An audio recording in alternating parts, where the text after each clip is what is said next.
मेरा नाम रिमी है। मेरे माता पिता के देहांत को 5 साल हो चुके हैं। मैं अपने भाभी और भाई के साथ रहती हूँ। कोई दरवाज़ा जल्दी जल्दी बजाने लगा। भाभी किचन में बिजी थी। मैंने ही जाकर दरवाज़ा खोला। मुझे बहुत गुस्सा आ रहा था कि इतनी भी क्या जल्दी है। कचरे वाला शायद बेल पर हाथ रखकर ही भूल गया है। लेकिन मैंने उसे गुस्से के बजाय प्यार से पूछा कि क्या बात है भैया, क्या आपकी ट्रेन छूटी जा रही है जो आप इतनी जल्दी में हो?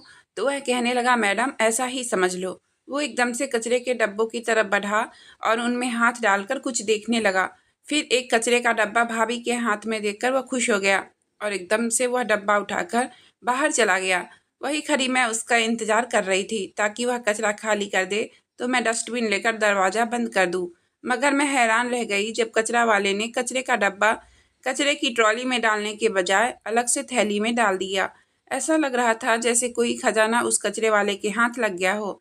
मैं कचरा का डब्बा उठाकर अंदर आ गई और दरवाज़ा बंद कर दिया। मैं अभी भी कचरा वाले के बारे में ही सोच रही थी। आज भैया को आना था और मुझे समझ में नहीं आ रहा था कि भैया के आने का सुनकर भाभी का मूड इतना खराब क्यों था। भाभी आज भी 2 दिन के मैले सूट पहनी हुई थी और उनके बाल बिखरे हुए थे। वह उलझी उलझी परेशान नजर आ रही थी। मुझे अपनी भाभी के इस बर्ताव पर बहुत हैरत हो रही थी। मेरे भैया दूसरे शहर में नौकरी करते थे। भाभी अपनी ऐसी हालत तब बनाती थी जब भैया के आने का पता चलता था। इस बात को लेकर दिल ही दिल में मुझे अपनी भाभी से बहुत सारी शिकायतें होने लगी थी, लेकिन मैं चुप रह जाती थी। भैया के आने पर मेरी भाभी को तो खुश होना चाहिए था, मगर भाभी तो अजीब सी सूरत बनाकर पूरे घर में घूम रही थी। भाभी ना भैया के साथ बैठती थी और ना ही उनसे ज़्यादा बातचीत करती थी। वह भैया से बहुत ज़्यादा कटी कटी और नाराज़ रहती थी। यह सब कुछ देखकर मैं बहुत ज़्यादा परेशान होने लगी थी। पहले मेरे पास यह सब कुछ नोटिस करने का समय ही नहीं था। मैं अपनी पढ़ाई के सिलसिले में हॉस्टल में रहती थी, मगर जैसे ही मेरी छुट्टियां होती मैं वापस घर आ जाती थी। पर अब मैं अपने पेपर देखकर बिल्कुल फ्री थी, तो इस चीज़ को नोट कर रही थी क्योंकि अब मेरे पास कोई काम नहीं था। फुर्सत ही फुर्सत थी। भाभी भैया के घर आते ही अजीब अजीब हरकतें करती रहती थी। उनके रंग ढंग एकदम से बदल जाते थे। मुझे तो यह सब कुछ बहुत ही अजीब लग रहा था, जबकि भैया पूरे 2 महीने बाद घर आने वाले थे। भाभी को कभी कभी रात में ही कमरे की सफाई याद आ जाती थी और वह कचरे की डस्टबिन अपने साथ कमरे में ले जाती थी। अगले दिन फिर से जब कचरे वाले को कचरा देना हुआ था, आज फिर ऐसा ही हुआ जैसे कल हुआ था। आज भी वह कचरा वाला बहुत जल्दी में लग रहा था। वह अंदर आकर खुद ही कचरे के डब्बे उठाता था, इसलिए मैं देख नहीं सकती इस टाइम पे इस डब्बे में क्या था। इतना तो मैं समझ गई थी कि भाभी कमरे की सफाई करती है तो यही रेड वाला कचरे के डब्बे में कचरा डालती है। कल सुबह कचरे वाला इस डब्बे को उठा लेता है, लेकिन मुझे यह समझ में नहीं आ रहा था कि आखिर इस डब्बे में ऐसा क्या था जो कचरे वाला इतना खुश हो जाता था। अब मैंने सोच लिया था कि कल कचरे वाले को कचरा देने से पहले मैं ज़रूर देखूंगी कि इस डब्बे में आखिर ऐसा क्या है। लेकिन अगले दिन ऐसा करने की नौबत ही नहीं आई क्योंकि भैया को वापस जाना था। भैया के जाते ही भाभी फिर से अपने नॉर्मल रूटीन पर वापस आ गई। अब वह बहुत ज़्यादा खुश लग रही थी। नहा धोकर साफ सुथरी और तैयार भी थी। यह देखकर मुझे बहुत ताज्जुब हुआ। जो काम उन्हें भैया के आने पर करना चाहिए था, वह काम उन्होंने भैया के जाने के बाद किया था। लेकिन मैंने भाभी से इस बारे में कोई सवाल नहीं किया और मैं खामोश रही। आज कचरे वाला आया और आते ही मुझसे पूछने लगा, आपके भैया चले गए क्या? मैंने अपना सर हाँ में ही ला दिया। मुझे कचरे वाला भी बहुत अजीब लग रहा था। मैंने जल्दी से दरवाज़ा बंद कर दिया क्योंकि आज के समय में किसी आदमी पर कोई भरोसा नहीं है। कहीं भैया की वापसी का सुनकर कचरे वाला चोरी के इरादे से हमारे घर में ना घुस जाए या किसी और बुरे इरादे से। यह सोचकर मैं बहुत ज़्यादा घबरा गई थी। जब तक भैया घर पर नहीं थे, वह कचरे वाला भी देर से आता और बिना किसी जल्दबाजी के बहुत ही आराम आराम से कचरा उठाकर लेकर जाता था। मैं यह सब देखकर बहुत हैरान हो रही थी। कभी कभी भाभी ऐसी कोई बात कर जाती तो मुझे बहुत हैरत होती थी कि भाभी क्या बोल रही हैं। अगर दोबारा मैं उनसे पूछती तो वह बात को टाल देती। अब मुझे ऐसा लगने लगा था कि शायद उनकी तबीयत खराब है। कुछ दिन बाद भैया फिर से वापस घर आ गए। मैं भैया के आने से बहुत खुश थी, मगर भाभी आज सुबह से ही परेशान और उदास लग रही थी। भैया के आने से भाभी को बिल्कुल भी खुशी नहीं होती थी और यह देखकर मुझे बहुत बुरा लगता था। फिर मैंने सोचा कि हो सकता है भाभी और भैया के बीच में कोई नाराज़गी चल रही हो और भाभी भैया से नाराज़ हो। आज भी मैंने भाभी को अपने कमरे में सफाई के इरादे से कचरा का डस्टबिन ले जाते हुए देखा तो मेरे दिमाग में बहुत सारे सवाल आने लगे। सुबह जब कचरा वाला कचरा लेने आया और मैं उसको कचरा देने के लिए गई तो मैं यह सब देखकर बेहोश होते होते बची। मेरा सर बुरी तरह चकरा गया था। मैंने दीवार के सहारे से खुद को गिरने से बचाया। मैं यह सब कुछ क्या देख रही थी? मुझे अपनी आंखों पर विश्वास नहीं हो रहा था और मैंने दिल ही दिल में सोचा कि क्या यह सब कुछ भाभी ने इस कचरे के डब्बे में डाला है? अगर यह सब कुछ सच था तो यह बहुत ही अजीब सच था। कोई भी इंसान होशो हवास में ऐसा कैसे कर सकता है? आखिर मेरी भाभी ऐसा क्यों कर रही थी? मुझे बहुत ज़्यादा हैरत हुई। मुझे अपनी आंखों पर यकीन नहीं आ रहा था। तभी कचरे वाला आगे आता हुआ दिखाई दिया, लेकिन मैंने कचरे के डब्बे से वह चीज़ें निकाल ली। कचरे वाला खुशी खुशी आगे बढ़ रहा था। मुझे उसकी खुशी फूटी आंख भी नहीं भा रही थी। वह अब तक पता नहीं कितना कुछ बटोर चुका था। जब मैंने उससे कचरे के डब्बे दिए तो उसमें वह कुछ तलाशना शुरू कर दिया। जब उसे कुछ नहीं मिला तो वह उदास होकर चला गया। मेरे तन बदन में आग लग गई थी।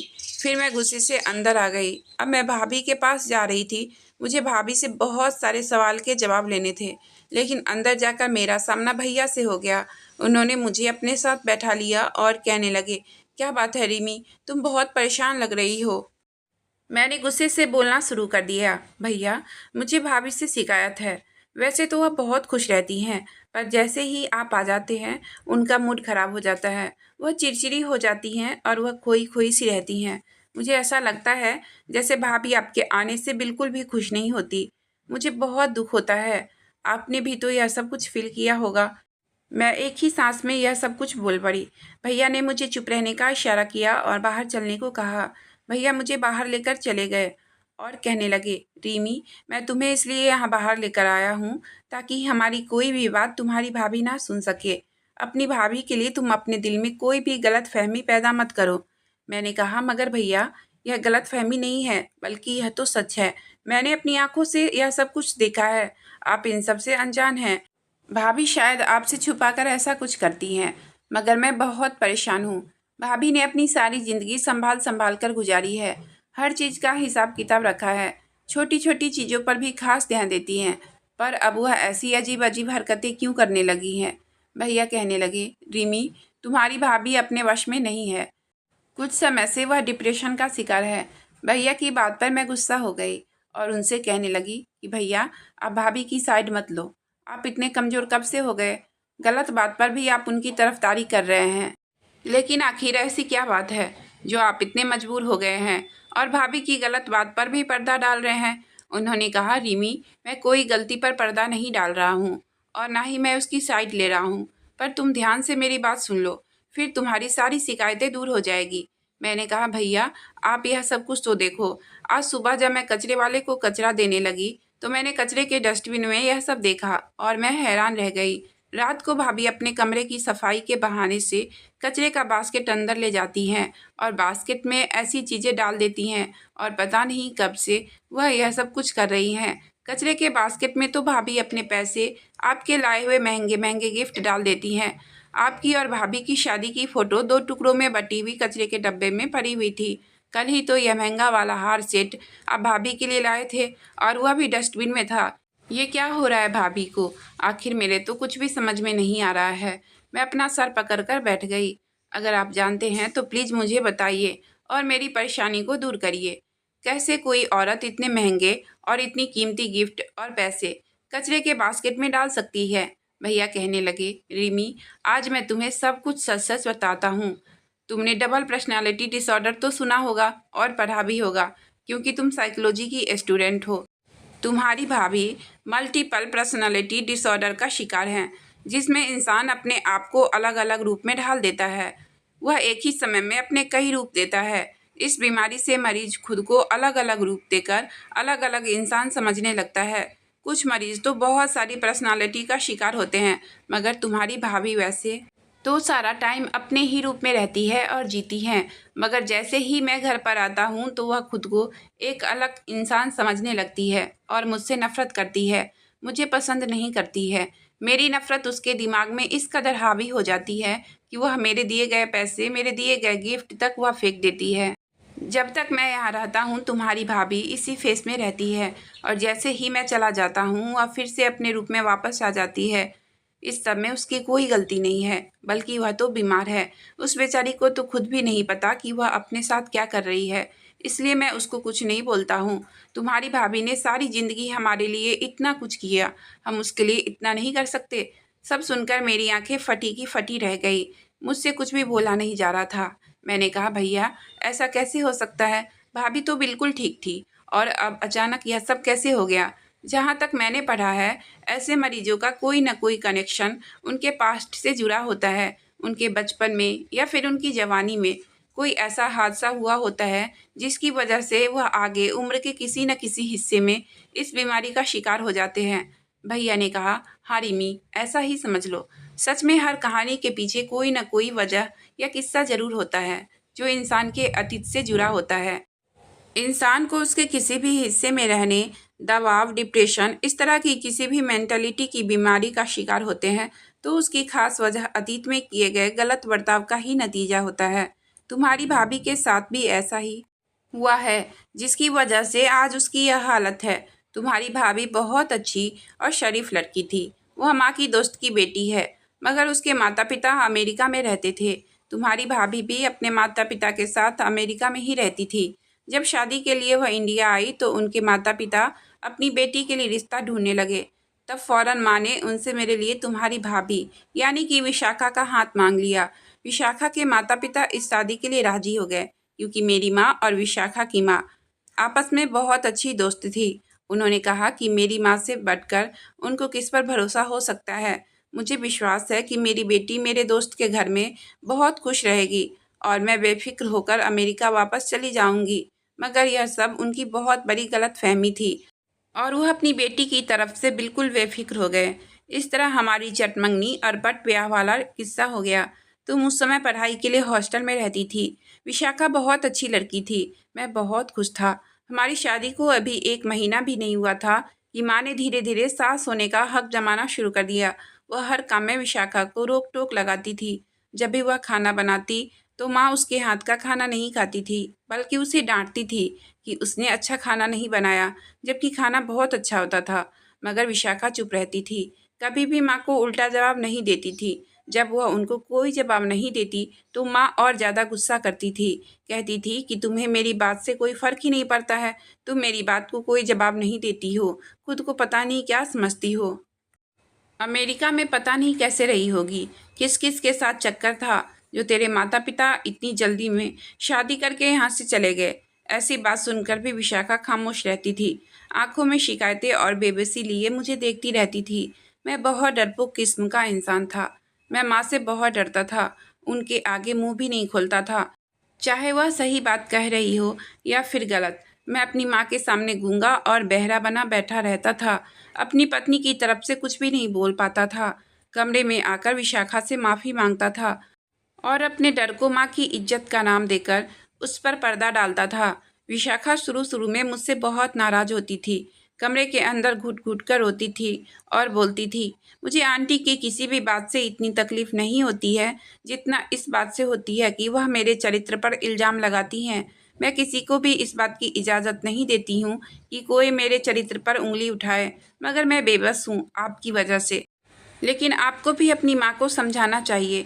उस समय मैं विशाखा की बात समझने की बजाय उल्टा उस पर ही गुस्सा हो गया। मैंने उससे कहा, ठीक है, फिर तुम मुझे डिवोर्स देकर वापस चली जाओ अपनी माता पिता के पास। उसने कहा, मैं तो यह ज़रूर करती, मगर इसलिए चुप हूँ कि मेरा ऐसा करने से मेरे माता पिता की परवरिश पर उंगली उठेगी। लोग कहेंगे देश से बाहर रहती थी, लड़की के चाल चलन अच्छे नहीं थे, शादी के नाम पर इस घर में नहीं रह पाई, अपने सास और पति से नहीं बना पाई। और मैं लोगों को ऐसा मौका नहीं देना चाहती थी कि कोई मेरे बारे में ऐसी बातें करे या कोई मेरे मम्मी पापा की परवरिश पर उंगली उठाए। सिर्फ इसलिए यह जहर का घूंट पी रही थी। मेरी माँ का बर्ताव दिन ब दिन और ज़्यादा खराब होता जा रहा था। अब मैं भी अपनी माँ के इस बर्ताव से बहुत ज़्यादा तंग आ गया था। उन्होंने विशाखा की ज़िंदगी नर्क बनाकर रख दी थी। इसी बीच मेरा ट्रांसफ़र दूसरे शहर में हो गया। मैं मन ही मन बहुत खुश हुआ कि चलो अब मैं विशाखा को अपने साथ लेकर दूसरे शहर चला जाऊंगा। लेकिन माँ ने अपना घर खुद भी नहीं छोड़ा और ना ही विशाखा को मेरे साथ जाने दिया। कहने लगी कि तुम छुट्टियों में आते जाते रहना, यह मेरे साथ ही रहेगी। तुम तो काम पर चले जाओगे और ये तुम्हारे पीछे घर में अकेली रहेगी। तो पता नहीं कैसे कैसे लोग रहते हैं इस दुनिया में।